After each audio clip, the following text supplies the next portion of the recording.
अस्सलाम वालेकुम। आपको पता है कि मलेशिया में हज़ारों लोग हर महीने लॉन्ड्री और ड्राई क्लीनिंग सर्विसेज यूज़ करते हैं। अपार्टमेंट, हॉस्टल, ऑफिसेज और बिज़ी वर्किंग प्रोफेशनल की वजह से लॉन्ड्री बिज़नेस जो है डिमांड हर साल इसकी बढ़ रही है मलेशिया में। एक ओवरसीज़ पाकिस्तान था, एक मिसाल देता हूँ आपको। वो एक ओवरसीज़ पाकिस्तानी ने मलेशिया में सिर्फ एक छोटी सी लॉन्ड्री शॉप ओपन की थी। शुरू में उसके पास सिर्फ एक छोटी सी मशीन और एक छोटी सी शॉप थी, लेकिन आज उसके मल्टीपल पिकअप पॉइंट हैं मेन शहरों में और वो हर महीने स्टेबल इनकम जनरेट कर रहा है इस टाइम। तो आज की वीडियो में हम बात करेंगे मलेशिया में 2026 में ड्राई क्लीनिंग और लॉन्ड्री बिजनेस कैसे स्टार्ट करें हम। तो अगर आप मलेशिया में बिज़नेस स्टार्ट करने का प्लान कर रहे हैं तो चैनल को सब्सक्राइब ज़रूर करें, क्योंकि यहाँ मिलती हैं प्रैक्टिकल और informative business information, latest updates. पहले आपको इंट्रोडक्शन देता हूँ लॉन्ड्री बिज़नेस की।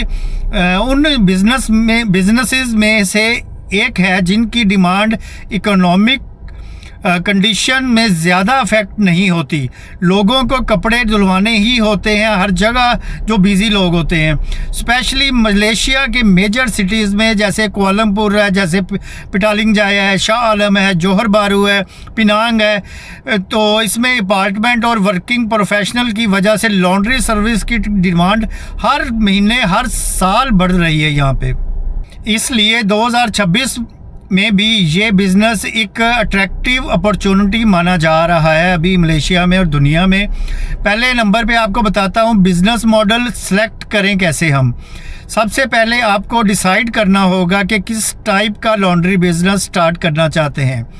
ये नहीं कि इस लॉन्ड्री बिज़नेस का सिर्फ एक ही कैटेगरी है, आपको मैं बताता हूँ डिटेल से। तो किस टाइप का आप बिज़नेस स्टार्ट करना चाह रहे हैं। आम तौर पर 3 मॉडल हैं जो इस टाइम मलेशिया में चल रहे हैं लॉन्ड्री सर्विस के, जिसमें सेल्फ सर्विस लॉन्ड्री आ जाता है पहले नंबर पे।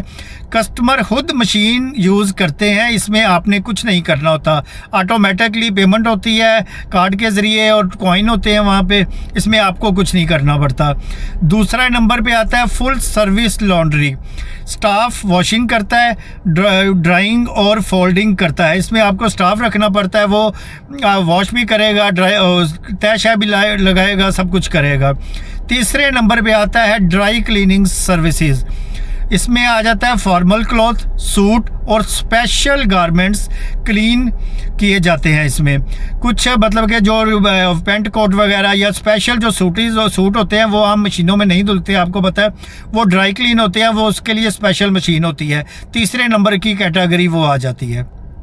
अगर आप बजट में काम करना चाहते हैं तो मेरा मशवरा है सेल्फ सर्विसेज लॉन्ड्री बेहतरीन स्टार्टिंग बिजनेस हो सकता है आपका। अब बात करते हैं नंबर 2 पे आता है लोकेशन। कोई भी बिज़नेस आपने कहीं भी स्टार्ट करना है तो सबसे मेन जो चीज़ होती है लोकेशन देखनी होती है कि किस लोकेशन पे आप बिज़नेस कर सकते हो।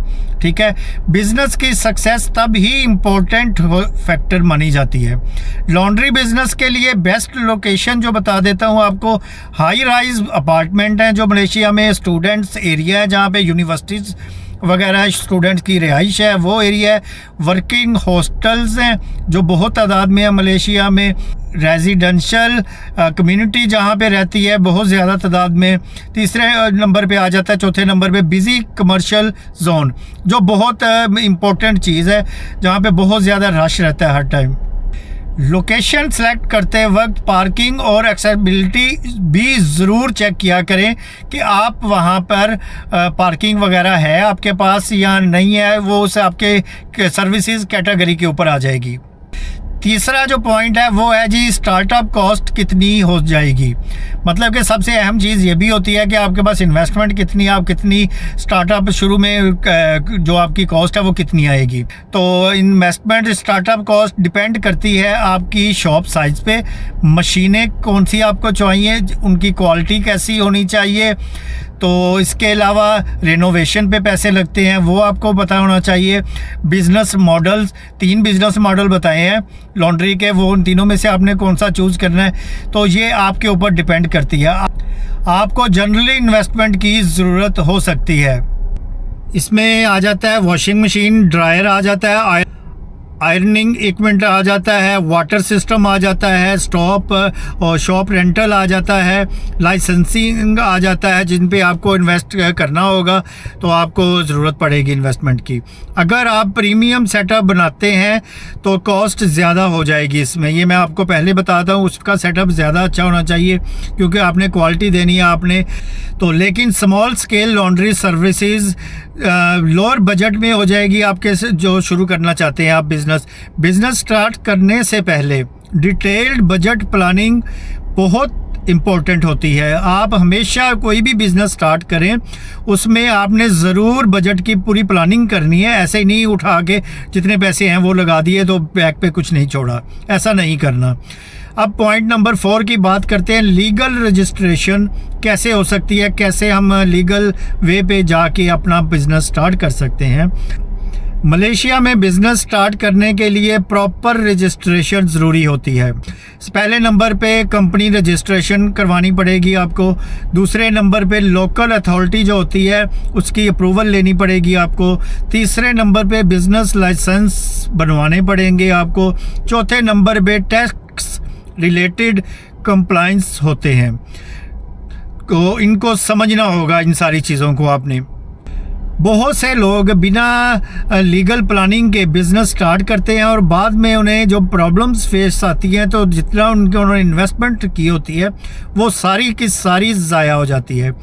इसलिए लीगल कंसल्टेशन लेना हमेशा स्मार्ट डिसीजन होता है, ये याद रखें। आप रिसर्च करें, आप उस पर किसी लीगल बंदे से भी मशवरा करना चाहेंगे तो वो अच्छा होता है, ताकि आपने इन्वेस्टमेंट करनी है तो वो ज़ाया ना हो। पॉइंट नंबर 5 पे मैं आपको बताता हूँ कस्टमर कैसे मिलेंगे। ठीक है, ये भी बहुत इम्पोर्टेंट होती है। कस्टमर को आप कैसे अपनी तरफ माइल कर सकते हैं, क्योंकि आपको पता है स्टार्ट करते ही तो आपके पास कस्टमर नहीं आना शुरू हो जाएंगे ना, उनका भी आप बहुत से तरीके आ चुके हुए हैं। बिजनेस जब आपने स्टार्ट कर लिया, इसके बाद सबसे इम्पोर्टेंट चीज़ कस्टमर है। आज के टाइम में मार्केटिंग बहुत पावरफुल रोल प्ले कर रही है। आपको पता है सोशल मीडिया बहुत पावरफुल हो चुका हुआ है। सबसे पहले गूगल बिजनेस प्रोफाइल बनाएं, अपनी फेसबुक पेजेस बनाएं, टिकटॉक वीडियोस अपलोड करें, इंस्टाग्राम रील पे अपलोड करें, व्हाट्सएप पे मार्केटिंग करें। इसके लिए बहुत से आपको इन्फ्लुएंसर भी मिल जाएंगे जिनको आप हायर कर सकते हैं इस काम के लिए। एक और स्मार्ट आइडिया है, free pickup and delivery service दे। ये बहुत कामयाब है मलेशिया में, क्योंकि वो लोग इतनी मतलब कि अपना बजट रख के इतनी कास्ट बताते हैं कि उसमें वो फ्री डिलीवरी चार्जेस और फ्री सर्विस देते हैं पिकअप की। क्योंकि बिज़ी प्रोफेशनल और फैमिलीज़ इसी सर्विसेज को बहुत पसंद करती हैं कि उनको ना कहीं जाना पड़ता है ना कहीं से चीज़ लेनी पड़ती है, तो घर बैठे ही आप उनके कपड़े उनके लॉन्ड्री का ले जाएंगे और वापस भी दे देंगे और बिल्कुल फ्री। ये लोगों को बहुत ज़्यादा अट्रैक्ट करती है बात। अगर आप कन्वीनियंस प्रोवाइड करते हैं तो रिपीट कस्टमर, ये जो कस्टमर है रिपीट कस्टमर बनकर आपको मिलेंगे और हर दफ़ा आप ही से काम करवाएंगे। इसलिए कन्वीनियंस हमेशा कस्टमर को देनी चाहिए। तो दोस्तों, मलेशिया में लॉन्ड्री और ड्राई क्लीनिंग बिजनेस 2026 में भी एक स्ट्रॉन्ग अपॉर्चुनिटी है। अगर आप सही लोकेशन, प्रॉपर प्लानिंग और एक्सीलेंट कस्टमर सर्विसेज के साथ काम करते हैं तो ये business long term stable income generate करके दे सकता है। तो मुझे उम्मीद है ये भी वीडियो आप लोगों के लिए बहुत हेल्पफुल होगी। तो जो लोग नए हैं मेरे चैनल पे वो लाइक करें, सब्सक्राइब करें, ताकि आइंदा भी उसको इस तरह की इंफॉर्मेटिव वीडियोस मिल सके। मुझे इजाज़त दें, अल्लाह हाफिज़।